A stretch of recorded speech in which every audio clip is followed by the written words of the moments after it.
Hello friends, इस video का हमारा टॉपिक है कि अगर हम टाइम पर टीडीएस डिपॉजिट नहीं करवाते या टीडीएस डिडक्ट नहीं करते गवर्नमेंट को, बैंक के ज़रिए आपको पता है हम पेमेंट करते हैं। अगर हम टाइम पे डिपॉजिट नहीं करवाते या फिर हम टीडीएस डिडक्ट नहीं करते अपने कस्टमर्स का, जिनको हम इनकम या जो भी एक्सपेंस जैसे डिविडेंड है, इंटरेस्ट ऑन सिक्योरिटीज़, कोई भी इनकम या खर्चा पे करते हैं उनको, जैसे कि आप जानते हो ये हमारे लिए एक्सपेंस होते हैं और कस्टमर के लिए इनकम्स होते हैं।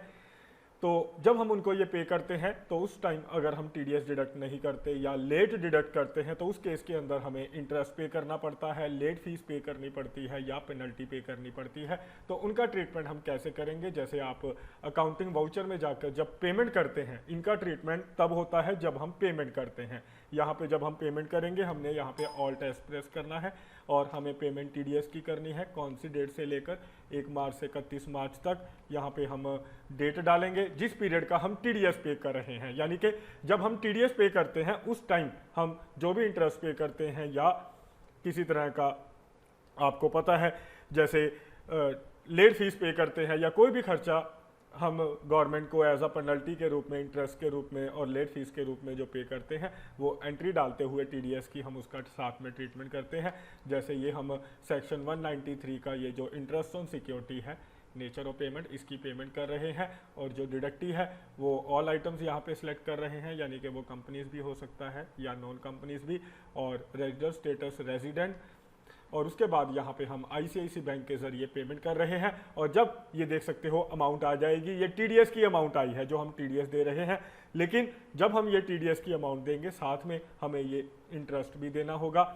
मान लेते हैं हमने ये जो टीडीएस है वो लेट डिपॉजिट करवाया है, तो जब हम 1 महीना या 1.5 महीना या 20-25 दिन लेट हो जाते हैं तो हमें 1% के बेस पे टीडीएस के ऊपर इंटरेस्ट पे करना पड़ता है। जितना टीडीएस की अमाउंट होती है उसके ऊपर इंटरेस्ट पे करना होता है और वो इंटरेस्ट के लिए हमें अकाउंट बनाना पड़ता है पे करने के लिए। यहाँ पे हम इंटरेस्ट अकाउंट क्रिएट करते हैं, इंटरेस्ट पे करेंगे और इसको हम इनडायरेक्ट एक्सपेंस में डालेंगे।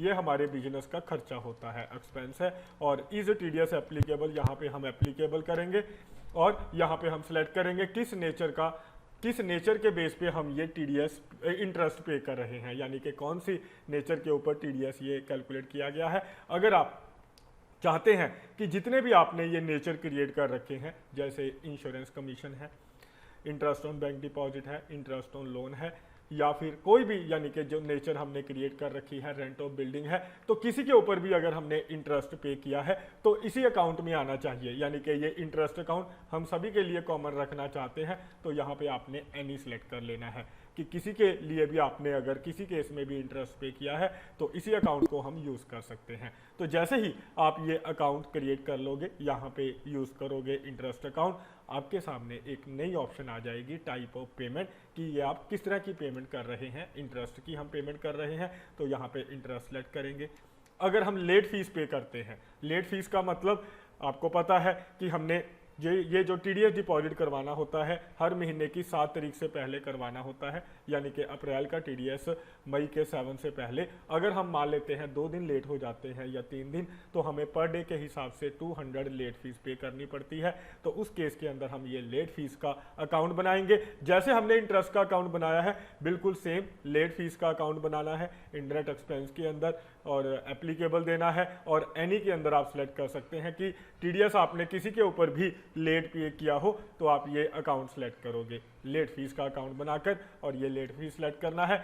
और पेनल्टी ये आप देख सकते हो हम तब यूज़ करते हैं जब हम या तो टीडीएस डिडक्ट करना ही भूल जाते हैं या टीडीएस बैंक में डिपॉजिट करवाना भूल गए। कस्टमर से तो ले लिया, डिडक्ट कर लिया, लेकिन बैंक में डिपॉजिट ही नहीं करवाया। लेकिन जब कस्टमर अपनी इनकम टैक्स रिटर्न भरेगा गवर्नमेंट को, तब गवर्नमेंट को पता चल जाता है कि इस डिडक्टर ने या कंपनी ने टीडीएस डिडक्ट नहीं किया, तो वो हम पे पेनल्टी लगाएंगे। तो वो पेनल्टी हमें इस अकाउंट के जरिए यानी कि नेचर ऑफ पेमेंट के जरिए डालनी है और हमें एक पेनल्टी का अकाउंट भी बनाना पड़ता है। जैसे हमने इंटरेस्ट का अकाउंट बनाया है वैसे ही हम पेनल्टी का अकाउंट बनाएंगे और इस पेनल्टी को किसके अंडर देंगे? Indirect expense. और मैंने आपको बताया टीडीएस एप्लीकेबल, जैसे कि इसके अंदर आपको बताया यहाँ पे आपने नेचर यानी कि सिलेक्ट करनी है एनी, और टीडीएस एप्लीकेबल नेचर एनी यानी कि किसी के ऊपर भी आपको ये पेनल्टी पे करनी पड़ सकती है। यहाँ पे हम जैसे इंटरेस्ट सिलेक्ट कर लेते हैं, जितना भी इंटरेस्ट हमने पे किया है वो अमाउंट आपने यहाँ पे डाल देनी है। तो इस तरीके से हम ये एंट्री डालते हैं, यहाँ पे चेक नंबर जिस चेक के ज़रिए हम ये पेमेंट कर रहे हैं। तो इस तरीके से हम ये टीडीएस पेमेंट की एंट्री को टैली के अंदर रिकॉर्ड करते हैं जब हम साथ में इंटरेस्ट या पेनल्टी या किसी तरह का लेट फीस हम पे करते हैं। तो मेरे ख्याल से आपको समझ में आ गया कैसे हम ये इंटरेस्ट और पेनल्टी टीडीएस के ऊपर चार्ज करते हैं।